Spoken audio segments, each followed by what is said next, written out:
Hello दोस्तों, स्वागत है आपका हमारे YouTube channel study political science में। आज हम कार्ल मार्क्स के संपूर्ण सिद्धांत के बारे में पढ़ेंगे। क्योंकि कार्ल मार्क्स का जो सिद्धांत है वो एक दूसरे से जुड़ा हुआ है, तो आप इसको ध्यान से देखिएगा। क्योंकि एक सिद्धांत दूसरे सिद्धांत को इंगित करता है।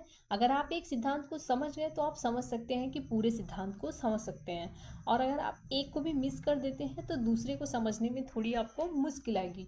तो इसलिए चलिए वीडियो को शुरू करते हैं और आपको हम कार्ल मार्क्स के संपूर्ण सिद्धांत के बारे में बताते हैं। इसके पहले वीडियो में हमने कार्ल मार्क्स की जो रचनाएं थी उसके बारे में बात किया था, और उसी में ही हमने कार्ल मार्क्स को एक सामाजिक वैज्ञानिक विचारक क्यों मानते हैं इसके बारे में भी बात किया था। तो ये दूसरी मेरी वीडियो है, इसको आप ध्यान से देखिएगा। ये वीडियो में ही कंप्लीट हो जाएगा आपका कार्ल मार्क्स। तो चलिए वीडियो को शुरू करते हैं। कार्ल मार्क्स के प्रमुख सिद्धांत क्या है? कार्ल मार्क्स के विचारधारा के अनुसार ही उसके सिद्धांतों को हम समझ सकते हैं। उसकी विचारधारा के प्रमुख सिद्धांत हैं, तो सबसे पहला जो कार्ल मार्क्स का सिद्धांत है द्वंद्वात्मक भौतिकवाद। सेकंड है इतिहास की आर्थिक व्याख्या या आर्थिक नियतिवाद का सिद्धांत। तीसरा है वर्ग संघर्ष का सिद्धांत। चौथा है अतिरिक्त मूल्य का सिद्धांत। पांचवा है पूंजीवादी व्याख्या का विश्लेषण। छठा जिसमें हम बात करेंगे कि मार्क्स के प्रजातंत्र, धर्म और राष्ट्रवाद के संबंध में उसके क्या वो विचार रखता है। और लास्ट में हम जो कार्ल मार्क्स है उसकी क्या पद्धति है और उसके क्या कार्यक्रम, यानी उसके द्वारा जो श्रमिकों के लिए क्या क्या कार्य किए गए या साम्यवाद के परिप्रेक्ष्य में, तो उसको भी हम देखेंगे, वो लास्ट में है। तो चलिए वीडियो को शुरू करते हैं, देखते हैं एक एक करके इनके सिद्धांत को। तो सबसे पहले वाला जो सिद्धांत है द्वंद्वात्मक भौतिकवाद का सिद्धांत है। द्वंद्वात्मक भौतिकवाद मार्क्स के विचारों का मूल आधार माना जाता है। मार्क्स ने द्वंद्वात्मक भौतिकवाद द्वंद्वात्मक जो प्रणाली है वह हीगल से ग्रहण किया है, क्योंकि हीगल मानता था कि समाज की उन्नति सीधे रूप से ना होकर टेढ़े मेढ़े तरीके से हुआ है।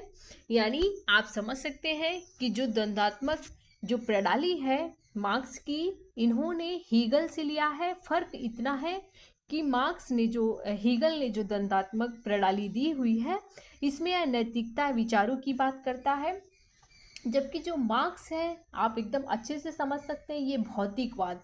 ये सब आप समझ सकते हैं, भौतिक यानी जो चीज़ें होती हैं, जैसे कोई वस्तु है उसके आर्थिक वस्तु के संबंध में, यानी अर्थ के संबंध में, संपत्ति के संबंध में, यह भौतिकवाद का सिद्धांत देता है। तो चलिए देखते हैं जो हीगल के सिद्धांत थे उसमें क्या क्या स्टेप थे। पहले में है वाद यानी थेसिस, सेकंड है एंटीथेसिस और लास्ट में सिंथेसिस। यानी इन्हीं के आधार पे मार्क्स ने भी अपने संपूर्ण विचार रखे हैं।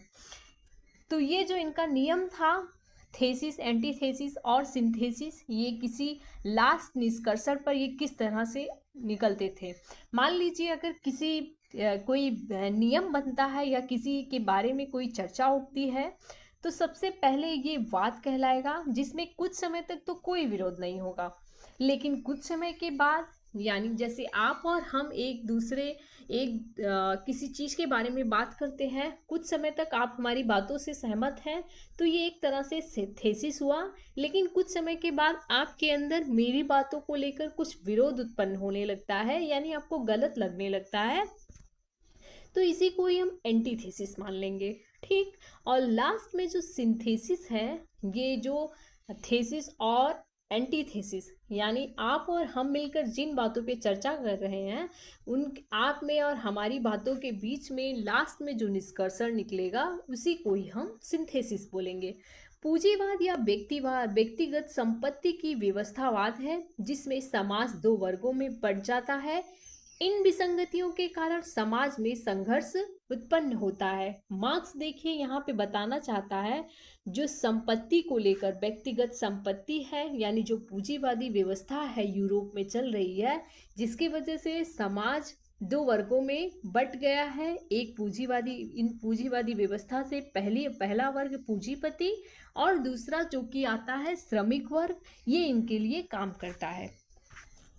तो आप इनको ध्यान से देखेंगे, ये दो वर्गों में ये समाज बढ़ जाता है, जिसके कारण से समाज में संघर्ष उत्पन्न होने लगता है, यानी एक धीरे धीरे आंदोलन का रूप ग्रहण कर लेता है।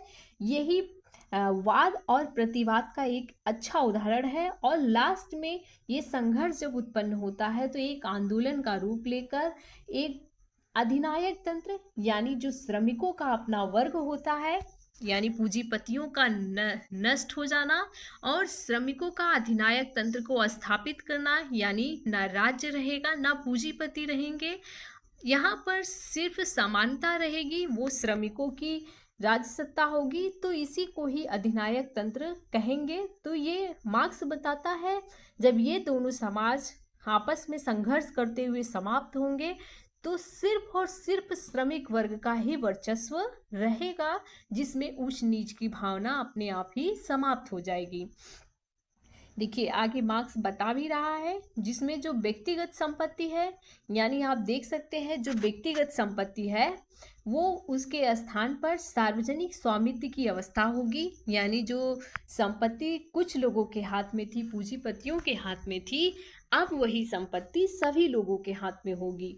मार्क्स ने द्वंद्वात्मक प्रणाली हीगल से ग्रहण की, किंतु मार्क्सवादी द्वंद्ववाद हीगल के द्वंद्व से बहुत अत्यधिक भिन्न है। यानी आप समझ सकते हैं कि दोनों में अंतर क्या है। चलिए उसको देखते हैं। स्वयं मार्क्स भी कहता है कि मेरे द्वंद्वात्मक पद्धति केवल हीगलवादी पद्धति से भिन्न नहीं है, वरन वह उससे बिल्कुल विपरीत है। हीगल के जो द्वंद्वात्मक तर्क उसने दिए हैं उसको मैंने सिर के बल खड़ा पाया था और बस मैंने उसको सीधा कर दिया और पैरों के बल खड़ा कर दिया। ये बहुत ही फेमस इसके कोटेशन है, आप ध्यान में रखिएगा। जो हीगल का द्वंद्वात्मक तर्क जो देता है विचारों का, चूंकि हीगल एक आदर्शवादी, यानी वो इथिक्स के बारे में बात मान सकते हैं, क्योंकि वो जो उसके जो विचार हैं वो तर्क के आधार पे हैं, विचारों और नैतिकता के आधार पर वो अपनी बातें रखता है। लेकिन मार्क्स एक अर्थ के आधार पर, यानी पदार्थ के ये महत्व को देता है और बताता है कि किस तरह से पदार्थ के द्वारा ही एक समाज का विकास होता है। तो इसलिए जो हीगल के विचार हैं वह भौतिकवादी है। तो अब आप यहाँ पे ध्यान रखिएगा, क्योंकि ये इम्पॉर्टेंट है। जो हीगल का द्वंद्वात्मक तर्क था वो सिर के बल खड़ा था, उसी को सीधा करके मार्क्स कहता है मैंने इसे सीधा करके बस पैरों के बल खड़ा कर दिया है। आगे हम देखेंगे हीगल और मार्क्स के द्वंद्ववाद में यह अंतर है कि हीगल एक आदर्शवादी है जो व्यक्ति की सोच और नैतिकता पर आधारित है, जबकि मार्क्स जो है वो भौतिक तत्वों को महत्व देता है और व्यवहारिक भौतिकवाद पर आधारित है। अब आप समझ ही गए होंगे ये द्वंद्वात्मक प्रणाली किस आधार पर है। जो हीगल का है और जो मार्क्स का है दोनों में अंतर भी खूब है, क्योंकि जो हीगल के विचार है वो नैतिकता पर आधारित है, व्यक्ति की सोच पर आधारित है, जबकि जो मार्क्स का द्वंद्वात्मक प्रणाली का सिद्धांत है वो भौतिक तत्व यानी पदार्थ के अनुरूप इसके जो विचार है वो ये अपने पदार्थ के अनुरूप अपने विचार को देता है कि किस तरह से पदार्थों का समाज में विकास होते ही व्यक्ति के मानसिक जो चेतना है वो बदल जाती है, एक सामाजिक पूरा स्ट्रक्चर ही पूरा ढांचा ही किस तरह से बदल जाता है। तो ये व्यवहारिक रूप में, यानी वो जब इंग्लैंड में था तो इंग्लैंड की रूपरेखा को देखता है जिसमें समाज बटा हुआ है पूंजीपति और सर्वहारा वर्गों में। तो इसी के आधार पर उसने अपने भौतिकवाद के सिद्धांत को दिए हुए हैं। चलिए आगे हम बात करेंगे द्वंद्वात्मक भौतिकवाद की क्या विशेषताएं हैं, इसको फटाफट देख लेते हैं। मार्क्स की जो विचारधारा के साथ साथ स्टालिन की रचना फिलॉसफी मार्क्सिज्म की व्याख्या के आधार पर द्वंद्वात्मक भौतिकवाद की निम्नलिखित विशेषताएं हैं। पहली विशेषता है द्वंद्वात्मक के अनुसार प्रकृति अस्थिर, गतिशील और निरंतर परिवर्तनशील है, अतः हमारे द्वारा विश्व तथा उसकी प्रकृति को समझने के लिए उसकी गतिशीलता को दृष्टि में रखना होगा। यानी यहाँ पे मार्क्स बताना चाहता है कि किस तरह से पदार्थ के आते ही ये समाज परिवर्तित होने लगता है, लोगों की चेतना बदलने लगती है। यानी आप समझ सकते हैं कि जो ये परिवर्तन होते हैं वो निरंतर परिवर्तन होते हैं, उसमें कोई रुकावट नहीं आती विश्व में, और विश्व के जो परिवर्तन है वो निरंतर गतिशील है। सेकंड है द्वंद्ववाद के अनुसार इसमें गुणात्मक परिवर्तन होता है, जिसके परिणाम स्वरूप अपने पुराने गुण को यहाँ छोड़ करके नवीन गुण को धारण करता है। यानी आप समझ सकते हैं कि किस तरह से ये गुणात्मक परिवर्तन की बात करता है। तीसरे पॉइंट में देखेंगे, मार्क्स कहता है वस्तुओं में गुणात्मक परिवर्तन जो है धीरे धीरे ना होकर के शीघ्रता के साथ तथा अचानक होता है।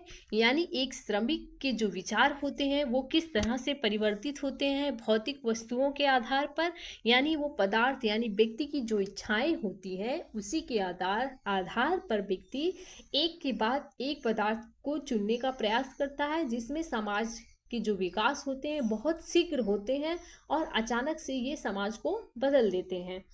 चौथे पॉइंट में देखेंगे गुणात्मक परिवर्तन क्यों होते हैं।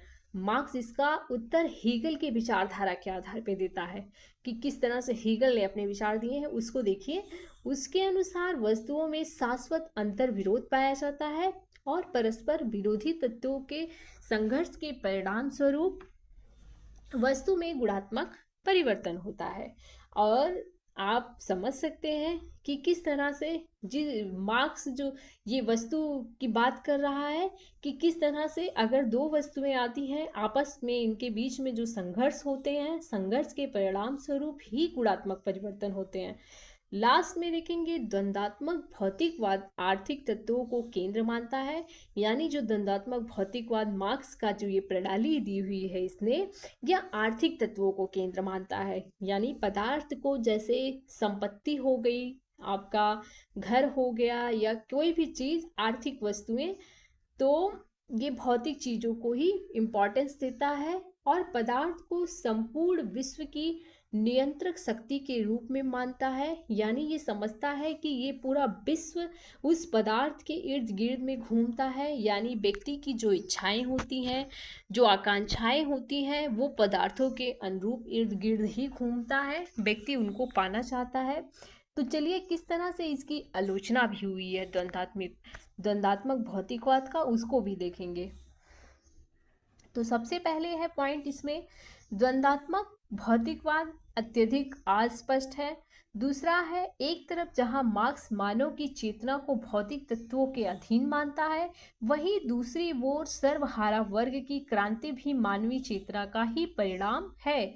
यहाँ पे देखिए, आप थोड़ा सा ध्यान देंगे कि मार्क्स ने बताया है कि जो भौतिक तत्व होते हैं, यानी हमारे पहनने ओढ़ने खाने पीने की जितनी सारी वस्तुएं होती हैं, व्यक्ति उनसे लोभावित है, यानी उसको पाना चाहता है, तो यह मानता है कि व्यक्ति उसी के अधीन है। लेकिन अगर आप एक तरह से सोच कर देखेंगे, यही दूसरी ओर जब मार्क्स सर्वहारा वर्ग की बात कर रहा है, तो वह जो सर्वहारा वर्ग यानी श्रमिक वर्ग की जो क्रांति है, वो भी तो व्यक्ति की मानवीय चेतना से ही उत्पन्न होती है। यानी वो भी तो व्यक्ति के विचार से ही उत्पन्न होते हैं। तो इस तरह से ये जो इसके विचार है वो सरासर गलत हो सकते हैं। तीसरे पॉइंट में आप देखेंगे, मार्क्स इतिहास का क्रम सदैव उन्नति की ओर यानी उत्थान को देखता है, जबकि इतिहास उत्थान और पतन दोनों का रूप है। यानी आप समझ सकते हैं, आगे मार्क्स के जो सिद्धांत आगे हम पढ़ेंगे इतिहास वाला, उसमें देखेंगे कि किस तरह से वे समाज का विकास यानी व्यक्ति का विकास को देखता है, कि किस तरह से समाज एक परिवर्तन होने के बाद दूसरे समाज में परिवर्तित हो जाता है, उसका स्वरूप कैसे बदल जाता है। तब हाँ आप इसको समझ पाएंगे, क्योंकि ये बता रहा है कि सिर्फ जो इतिहास है, वो इतिहास जो अब तक का इतिहास रहा है मार्क्स के अनुसार, वो उत्थान की तरफ देख रहा है, यानी कि विकास की तरफ देख रहा है, ना कि पतन की तरफ नहीं देख रहा है। जबकि अब तक का ये आप भी मान सकते हैं, हम भी मान सकते हैं, जो इतिहास रहा है उत्थान और पतन दोनों का रूप रहा है। चलिए आगे देखते हैं, सेकेंड वाला सिद्धांत क्या है, मार्क्स की आर्थिक नियतिवाद का सिद्धांत। अब आप देखेंगे कि मार्क्स ने किस तरह से एक समाज की विकास की जो अवधारणा दी हुई है वो किस तरह है। इसने वैसे फाइनली 6 स्वरूप बताए हैं इतिहास के, जो मानव विकास की जो धारणा है, समाज की जो विकास की धारणा है, उसकी 6 अवस्थाएं इसने बताई है। तो चलिए सबसे पहली जो अवस्था है उसको देख लेते हैं। सबसे पहली अवस्था है, ये बताता है कि जो समाज हमारा अब तक का विकसित हुआ है, यानी ये हिस्ट्री की बात कर रहा है, उसमें ये बताता है सबसे पहले व्यक्ति आया होगा, यानी उसी को आदिम साम्यवादी अवस्था इसने माना है। ये आपके लिए इम्पॉर्टेंट है क्योंकि ये पहली अवस्था को साम्यवादी अवस्था मानता है, यानी इसमें ये साम्यवाद को एक्सेप्ट करता है और ये बताता है कि सभी व्यक्ति आपस में मिलजुल कर रहे होंगे, कोई किसी को शोषण नहीं किया होगा, ना किसी को किसी ने सताया होगा। इसलिए जो ये अवस्था रही होगी वह एक्चुअली साम्यवाद की ही अवस्था रही होगी, क्योंकि व्यक्ति झुंड बनाकर आपस में सामूहिक रूप से रहते थे मिलजुल कर, और किसी की अपनी कोई संपत्ति नहीं होती थी, ये सामूहिक संपत्ति होती थी। तो इसलिए इसने आदिम जो व्यवस्था है उसी को इसने आदिम साम्यवाद अवस्था को माना है। और दूसरे चरण में अब हम देखेंगे, दूसरे चरण को यहाँ दास अवस्था मानता है। धीरे धीरे व्यक्ति की चेतना में विकास हुआ होगा, लोग भौतिक चीज़ों की तरफ थोड़ा सा परिवर्तन हुआ होगा। तो इसमें व्यक्ति की जो संपत्ति का विचार है, यानी निजी संपत्ति, ये मेरा ये तुम्हारा, ये मेरा घर वो तुम्हारा घर ये वाली जो विचार है ये यहाँ पर उत्पन्न हुए होंगे। स्वतंत्रता और समानता जो है यहाँ पे ही समाप्त हो जाता है। और उसके बाद आप देखेंगे समाज जो है स्वामी और दास दो ऐसे वर्गों में विभक्त हो जाता है, यानी जिसके पास संपत्ति अधिक हुई वो स्वामी और जिसके पास संपत्ति कम हुआ वो दास। यानी यहाँ भी समाज देख सकते हैं दो वर्गों में विभक्त हुआ, स्वामी और दास की। फिर उसके बाद तीसरी अवस्था है समाज की। मार्क्स ने बताया जो तीसरी अवस्था समाज की आती है। देखिए अब धीरे धीरे समाज को ये कैसे कैसे परिवर्तित करके बता रहा है, यानी परिवर्तन कैसे कैसे समाज में हो रहा है वो ये इस कंसेप्ट को आपको बता रहा है। तो चलिए जब तीसरी अवस्था देखेंगे तो ये सामंती अवस्था मानता है। इसमें जो उत्पादन के साधन है वो और भी उन्नति की तरफ हो गए हैं, यानी जो उत्पादन का साधन है बहुत ही तीव्र गति से उन्नति कर रहा है। स्वामी किसान और श्रमिक में बट चुका है, यानी जो समाज है किसान, श्रमिक और स्वामी में बट गया है। किसानों पर सामंतों का नियंत्रण दास प्रथा की तुलना में कम था, यानी जो किसानों का मालिक होगा वो सामंत कहलाएगा, यानी उसके अंडर में रहकर कृषि आप करिए और उसको आप कुछ धन दीजिए। तो ये वाला जो व्यवस्था है वो सामंत व्यवस्था होता है, जिसमें शोषण और शोषितों का संघर्ष चलना स्टार्ट होता है यहाँ पर। और चौथी अवस्था वो बताता है पूंजीवादी अवस्था, जो कि 18वीं सदी के अंत तक, यानी औद्योगिक क्रांति शुरू हुई। पूंजीपति और सर्वहारा ये दो वर्ग देखिए आप यहाँ पे। अब आप समझ सकते हैं कि पूंजीवादी व्यवस्था जो है उसके दिलो दिमाग पर किस तरह से छाई हुई है, क्योंकि ये देख रहा है कि 18वीं सदी जब स्टार्ट होती है तो उसमें ये देखता है कि जो पूंजीपति एक अलग वर्ग है, यानी कुछ लोग हैं जिनके पास धन अत्यधिक है, और दूसरा है सर्वहारा वर्ग जिसके पास धन की कमी है, बस वो अपना सब कुछ छोड़ छाड़ कर धन को कमाने में लगे हैं, अपनी रोजी रोटी चलाने के लिए दिन रात मेहनत कर रहे हैं। तो यहाँ पे व्यक्ति की चेतना जागृत होती है कि किस तरह से उनके द्वारा जो कार्य किए जा रहे हैं उस पर अत्यधिक लाभ लेकर जो पूंजीपति हैं अपने फायदे निकाल रहे हैं और श्रमिक वर्ग को सता रहे हैं। तो यहाँ पे जो श्रमिकों का विकास है चेतना का वो होता है और ये अपनी चरम सीमा पर पहुंचकर पूंजीवाद को समाप्त करता है, एक आंदोलन का रूप लेता है। इसी युग की जो राजनीतिक व्यवस्था है नैतिकता की, कला, साहित्य और दर्शन का होता है। अब हम पांचवा देखेंगे जिसमें श्रमिक वर्ग के अधिनायक तत्व की अवस्था आती है। अभी तक तो दो वर्गों में बटा ये पूंजीवादी व्यवस्था था। अब यहाँ पे जो श्रमिक है आंदोलन करते हुए द्वंदात्मक भौतिकवाद के अनुसार, अभी आपने देखा कि किस तरह से पदार्थ यानी खाने पीने उड़ने रहने सारी चीज़ें जो हैं इन पदार्थ के लिए व्यक्ति श्रम कर रहा है और श्रम के बाद यहाँ पे आंदोलन होता है। तो श्रमिक और पूंजीपति में आंदोलन के बाद श्रमिक वर्ग का अधिनायक तत्व की अवस्था, यानी श्रमिक वर्ग जीतकर एक समान रूप से श्रमिकों का शासन होगा, यानी ना कोई राज्य होगा ना कोई पूंजीपति की संख्या होगी, बस आवश्यकता अनुसार व्यक्ति को उसकी चीजें उसे दी जाएगी। तो ये एक तरह से समान वर्ग की स्थापना हुई। इसी को ही ये कहता है कि श्रमिकों का अधिनायकत्व की अवस्था स्थापित हुई। आगे देखेंगे जो सबसे लास्ट में आता है वो है साम्यवाद की अवस्था। जब कोई राज्य नहीं रहेगा और जब पूंजीपति नहीं रहेंगे तो उसी अवस्था, उसी समय या उसी दौरान को ही मार्क्स कहता है वही अवस्था हमारी क्या होगी, साम्यवादी अवस्था होगी। इसीलिए तो इसके विचार को साम्यवादी विचार माना गया है। तो ये जब राज्य विहीन होगा, वर्ग विहीन समाज होगा, तो इसी को हम साम्यवादी अवस्था मान लेंगे। अब हम तीसरे सिद्धांत की तरफ बढ़ते हैं कि मार्क्स ने तीसरे अपने सिद्धांत में क्या बताया है। मार्क्स कहता है, मार्क्स के द्वारा वर्ग संघर्ष की जो धारणा है अगस्टीन थोर से ली गई है। यानी इसमें जो ये वर्ग संघर्ष को प्रतिपादित कर रहा है कि किस तरह से दो वर्ग, पूंजीपति और सर्वहारा यानी श्रमिक वर्ग जो आपस में संघर्ष कर रहे हैं, इसकी जो ये अवधारणा है इसको यह अगस्टीन थोर से लेता है। आधारित दो वर्गों को यह मानकर चलता है, यानी वर्ग संघर्ष का जो सिद्धांत है, समाज में एक उत्पादन वर्ग और दूसरा वितरण, इसको यहाँ इन दोनों चीज़ों को ये अपना आधार मानकर वर्ग को दो, मतलब जो समाज है उसको दो वर्गों में ये मानकर चलता है, जिसमें समाज में एक वर्ग ऐसा होता है जो उत्पादन के साधनों जैसे भूमि, पूंजी, इस पर इसका अधिकार होता है, यानी ये उत्पादन वर्ग हुआ। और दूसरा जो उस पर आश्रित रहता है, उत्पादक, यानी जो उस चीज को बनाता है, निर्माता, यानी जो श्रमिक जिन चीजों का उत्पादन कर रहा है वो, उसी को ही हम शोषित वर्ग कहेंगे या परिश्रमिक वर्ग। यानी इसने अपने समाज को दो वर्गों में विभाजित किया, पहला एक शोषक वर्ग और दूसरा शोषित वर्ग।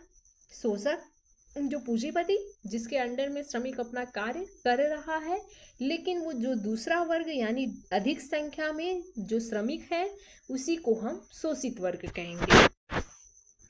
आगे देखते हैं, मार्क्स और एंजल्स के शब्दों में साम्यवादी घोषणा पत्र में ये अपना लिखते हैं कि स्वतंत्र व्यक्ति तथा दास, अमीर और सामान्य लोग, भूस्वामी और भूदास, शोषक और शोषित वर्ग, जो कि निरंतर एक दूसरे का विरोध करते रहते हैं। यानी वो चाहे स्वामी हो, दास हो, अमीर हो, गरीब हो, भूस्वामी हो, भूदास, यानी अमीर गरीब, छोटे बड़े जो भी हैं, ये निरंतर हमेशा इनमें संघर्ष होता रहता है। और संघर्ष के पश्चात ऐसा भी होता है कि इनका वर्गों का जो है सर्वनाश होता है। आगे देखिए, थोड़ी सी व्यक्तियों के हाथों में संपत्ति एकत्रित हो जाती है और परिणाम स्वरूप पूंजीपति की संख्याओं में कमी और श्रमिकों की संख्या में वृद्धि होती है।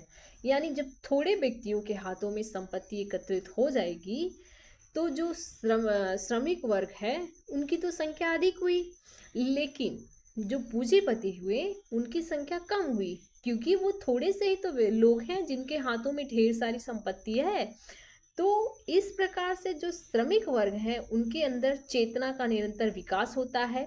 आप यहाँ पे एक चीज़ ध्यान रखिएगा कि इनमें जो निरंतर चेतना का विकास है इसको मार्क्स मानता है कि श्रमिक में स्वयं से चेतना का विकास होता है, क्योंकि वो इस चीज़ को झेल रहा है, देख रहा है और कर भी रहा है। तो इसलिए वो देखता है कि किस तरह से जो पूंजीपति वर्ग है हम पर हुक्म चलाते हैं और हमें शोषित करते हैं, यानी हम लोगों का शोषण करते हैं।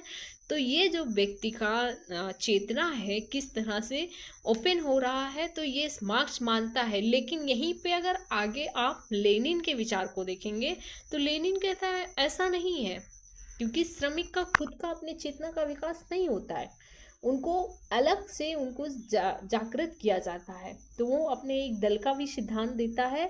वो तो नेक्स्ट वीडियो जब हम लेनिन पे बात करेंगे तो हम देखेंगे लेनिन ने भी मार्क्स जो साम्यवादी व्यवस्था है इसी को ही सपोर्ट किया है, वह मार्क्स के ही सिद्धांतों पर चला है। तो नेक्स्ट देखिए, ओ सॉरी। इस प्रकार श्रमिक वर्ग में चेतना का निरंतर विकास हुआ और उनमें एक एकता उत्पन्न हुई। पूंजीवादी के शोषण और अत्याचारों से पीड़ित श्रमिक वर्ग जो एक आंदोलन खड़ा कर देते हैं और यह आंदोलन एक अंतरराष्ट्रीय रूप धारण कर लेता है। यहाँ पे देखिए, मार्क्स ने सिर्फ अपने यूरोप की बात नहीं की है। मार्क्स कहता है कि ये व्यवस्था है ये हर जगह लागू है, यानी पूरे विश्व में ऐसे वर्ग, दो वर्गों में ये समाज बढ़ता आया है, तो ये सारे समाज के लिए प्रयास करता है, एक अंतरराष्ट्रीय लेवल पर काम करने का प्रयास करता है, इस संपूर्ण विश्व को साम्यवाद बनाना चाहता है। इस प्रकार पूंजीवादी की जो सत्ता है छिन जाती है और श्रमिक वर्ग यानी सर्वहारा वर्ग का अधिनायकत्व स्थापित होता है। यानी जो सर्वहारा वर्ग रहेगा अब उनका अधिनायक यानी उनका सत्ता होगा। अब यहाँ पर ऊंच नीच की भावना नहीं होगी, आवश्यकता अनुसार हर व्यक्ति को उसकी चीजें उसे मिल जाया करेंगी, ना अधिक लोग होंगे जिनके पास संपत्ति होगी और ना ही वो श्रमिकों को सताएंगे। इस तरह से देखिए किस तरह कितने अच्छे से साम्यवाद को यानी मार्क्स ने दिया है। अब देखिए जो वर्ग संघर्ष के सिद्धांत है उसकी भी आलोचना हुई है, उसको भी आप ध्यान में रखिए। ऐसा नहीं है कि वर्ग संघर्ष का जो सिद्धांत है पूर्ण रूप से वह शुद्ध रहा है। इसमें पहली आलोचना है सामाजिक जीवन का जो मूल तत्व है सहयोग है, ना कि संघर्ष। यानी व्यक्ति अगर समाज में रहता है, सामाजिक जीवन जीता है, तो उसका मूल आधार होना चाहिए कि वो एक दूसरे का सहयोग करें। लेकिन यहाँ पे तो मार्क्स ने पूरी काया ही पलट दी और वो कहने लगा कि संघर्ष होना चाहिए। अब दूसरे पॉइंट में देखेंगे, समाज के केवल दो वर्ग ही नहीं होते, तीसरा वर्ग जो बुद्धिजीवी वर्ग कहलाता है, जिसको हम मध्यम वर्ग बोलते हैं, यानी मिडिल क्लास, जैसे डॉक्टर, वकील, इंजीनियर। अब यहाँ भी आप ध्यान दे सकते हैं कि जो मार्क्स के सिद्धांत है उसने समाज को दो वर्गों में बांट दिया है। लेकिन जरूरी नहीं है कि जो समाज है वो दो वर्गों में ही बटा हो, समाज का तीसरा वर्ग भी हो सकता है। तीसरा वर्ग वो ये हो सकता है कि बुद्धिजीवी वर्ग यानी मध्यम वर्ग, जिसको मिडिल क्लास बोलते हैं, उसमें डॉक्टर, वकील, इंजीनियर ये भी अपनी चेतना जागृत करके समाज में क्रांति ला सकते हैं। तो क्रांति सिर्फ श्रमिक वर्ग के आधार पे ही नहीं होती है, क्रांति बुद्धिजीवी वर्ग भी कर सकते हैं। तो इस तरह से ये भी गलत हुआ। लास्ट में देखेंगे जो समस्त इतिहास वर्ग संघर्ष का इतिहास नहीं रहा है, बल्कि राष्ट्रीयता की भावना भी रही है। लोग जुड़ना चाहते थे इसलिए ये इतिहास बना है। लेकिन यहाँ पे तो मार्क्स जी ने तो अलग ही अपने विचार दे दिए। इन्होंने कह दिया कि जो इतिहास अब तक का रहा है वो वर्ग संघर्ष पर ही चला है, कभी स्वामी दास, कभी सामंत किसान, तो कभी पूंजीपति सर्वहारा वर्ग। इस तरह से इन्होंने समाज को विकसित होते हुए बताया है। अब हम चौथा सिद्धांत जो है मार्क्स का अतिरिक्त मूल्य का सिद्धांत है, इसको आप ध्यान से देखिएगा। इसकी जो पुस्तक दास कैपिटल, इसको बोलेंगे महाग्रंथ, यानी साम्यवाद का सबसे महाग्रंथ पुस्तक जो है वो दास कैपिटल है। इसमें ये अतिरिक्त मूल्य के सिद्धांत को रखता भी है और लिखता है। तो चलिए अतिरिक्त मूल्य का सिद्धांत क्या होता है उसको जानते हैं। श्रमिक द्वारा किया गया उत्पादन पूंजीपतियों के द्वारा ऊंचे मूल्य पर बेच दिया जाता था। बेचने पर जो प्राप्त अतिरिक्त धनराशि होती थी पूंजीपतियों द्वारा उसको अपने पास ही रख लिया जाता था। यानी श्रमिक भर भर के मेहनत करता था और जो पूंजीपति वर्ग होते थे यानी जो सबसे अपर क्लास होता था वो इनकी मेहनत को दोगुने दाम में बेचकर पैसे एकत्रित करता था और जो उसके दोगुने दाम के जो पैसे होते थे उसमें एक गुना श्रमिक को देता था, एक गुना जो है पूर्ण रूप से खुद में रख लेता था। तो इस तरह से ये अतिरिक्त मूल्य का सिद्धांत मार्क्स ने दिया कि किस तरह से श्रमिकों के खून पसीने की कमाई ये पूंजीपति हड़प लेते हैं। आगे मार्क्स लिखता भी है, पूंजीपति द्वारा अपने पास रख लिया गया धन ही अतिरिक्त मूल्य कहलाता है। मैक्सी के अनुसार, सॉरी मक्सी हो गया है, लेकिन यहाँ पे मैक्सी के अनुसार वह मूल्य जिसे पूंजीपति श्रमिकों के खून पसीने की कमाई पर अपने पथकर के रूप में वसूलते थे उसी को ही आप समझ सकते हैं कि ये अतिरिक्त मूल्य है। यानी जो धन का अतिरिक्त मूल्य है वह पूंजीपतियों के द्वारा श्रमिकों को ऐड कर वसूलने वाले जो धन है वही है अतिरिक्त मूल्य। अब हम मार्क्स के जो नेक्स्ट देखेंगे, जो चौथा सिद्धांत है, ये पांचवा सिद्धांत है मार्क्स का, मार्क्स के राज्य और शासन संबंधी धारणा। अब आप यहाँ पे ध्यान से देखिएगा कि मार्क्स ने किस तरह से शासन संबंधी अपनी धारणा को व्यक्त किया है। चूंकि उसने राज्य को माना ही नहीं है, उसके बारे में हम चर्चा करते हैं। प्लेटो अरस्तु जैसे विचार के अनुसार राज्य का एक स्वाभाविक और नैतिक संस्था है। अरस्तु मानता था, आप प्लेटो को देख लें, अरस्तु को देख लें, ये राज्य जैसी चीज़ों को ये अपने नैतिकता में देखते हैं, स्वाभाविक संस्था के रूप में देखते हैं। ये मानते हैं कि इसके बिना व्यक्ति का विकास नहीं हो सकता, जबकि मार्क्स ऐसा कुछ भी नहीं मानता। मार्क्स तो सीधे कहता है राज्य को एक वर्गीय संस्था में मानता है, यानी वर्ग में विभाजित करने का जिम्मेवार है वह राज्य को मानता है। और आदिम युग, जब हम पहले अभी इसके पढ़ें तो आदिम युग में लोग मिलजुल कर रहते थे तो साम्यवाद था, जबकि इस युग में पूंजीपतियों के हाथ में भूमि, संपत्ति, उत्पादन, सारे संसाधन है।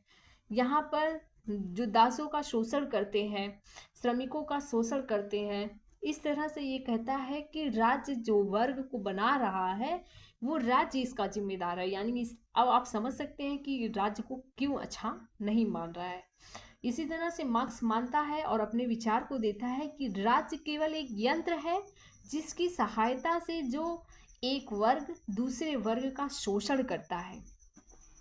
पूंजीवाद के अंत के बाद भी राज्य कुछ समय तक अस्तित्व में रहेगा। मार्क्स मानता है जब पूंजीवाद इनका अस्तित्व खत्म हो जाएगा, श्रमिक इन पर हावी हो जाएंगे, समानता आ जाएगी, तो कुछ समय तक राज्य रह सकता है अस्तित्व में, लेकिन इस काल में ही सर्वहारा वर्ग का अधिनायकवाद स्थापित हो ही जाएगा। यानी साम्यवाद की अवस्था में वह मान लिया है एकदम कि श्रमिकों का ही अधिनायकवाद स्थापित होगा, ना कि पूंजीपतियों का। ना राज्य रहेगा, ना पूंजीपति रहेंगे, ना वर्ग राज्य रहेगा, यानी वर्ग विहीन राज्य रहेगा। अब हम आगे इसके छठे सिद्धांत को देखेंगे मार्क्स के। ये अपने धर्म, प्रजातंत्र यानी लोकतंत्र और राष्ट्र के संबंध में क्या अपने इसने विचार दिए हैं, तो इसको छोटे से संक्षेप में देखेंगे। ये हर चीज़ को लेकर थोड़ा नकारता है, ये इन चीज़ों को मानने से थोड़ा हिचकिचाता है, क्योंकि ये हर चीज़ों को श्रमिकों के हित में ले जाकर देखता है। तो इसने धर्म को क्या कैसे देखा है? मार्क्स ने धर्म को जनता के लिए एक क्षण का साधन माना है। यानी वो कहता है बस ये एक साधन के रूप में है धर्म, ना कि ये इसके विकास में सहायता करता है। लोकतंत्र या प्रजातंत्र, उसको भी यह मानता है श्रमिक ही वह प्रजा है जो पूंजीपतियों के द्वारा सताई हुई है। यानी ये प्रजातंत्र को श्रमिक को ही मान रहा है और कह रहा है कि जो श्रमिक है वही तो प्रजा है और ये पूंजीपतियों के द्वारा तो ही सताई गई है। अतः वह श्रमिक और अधिनायकवाद की बात करता है, ना कि प्रजातंत्र की। यानी जो प्रजा है उसकी श्रमिक है, इसलिए आप प्रजातंत्र की वो बात नहीं करके श्रमिक की बात करता है। और राष्ट्रवाद रही राष्ट्र के उसके मन में क्या अवधारणा, क्या विचार रही है, उसको देखेंगे। तो उसका विचार है कि मजदूरों का कोई देश नहीं होता, यही कारण है। उसने एक कोटेशन उसका फेमस है और वो कहता भी है कि विश्व के सभी मजदूर एक हो जाओ, क्योंकि तुम्हारे पास खोने के लिए सिर्फ तुम्हारी बेड़ियां हैं, यानी जंजीरों में जकड़ी हुई तुम्हारी बेड़ियां हैं, और पाने के लिए सारा विश्व है। यानी वो सब कुछ श्रमिकों को मानता है और कहता है कि देश नाम की कोई चीज़ नहीं होती और विश्व के सभी मजदूर एक साथ हो जाओ, सारे विश्व ही एक राष्ट्र है, श्रमिक ही राष्ट्र है। अब लास्ट में हम देखेंगे जो मार्क्स के द्वारा उसके कार्यक्रम क्या है, उसने क्या प्रयास किए। मार्क्स का श्रमिक संघों के निर्माण में उसकी सक्रिय भूमिका रही। जैसे 1848 का प्रसिद्ध साम्यवादी घोषणा पत्र, उसका एक 1848 में सबसे फेमस साम्यवादी घोषणा पत्र है, पब्लिश हुआ है, जिसमें ये कम्युनिस्ट लीग यानी कोई पार्टी है और 1864 ईस्वी में उसके प्रयास के द्वारा ही अंतर्राष्ट्रीय श्रमिक संघ की स्थापना की गई है। इंटरनेशनल वर्किंग मेंस एसोसिएशन, इसकी स्थापना 1864 ईस्वी में, जो कि कार्ल मार्क्स के प्रयास के द्वारा ही ये संभव हो पाया है और पूरे विश्व में श्रमिक को एक अपना स्थान मिला।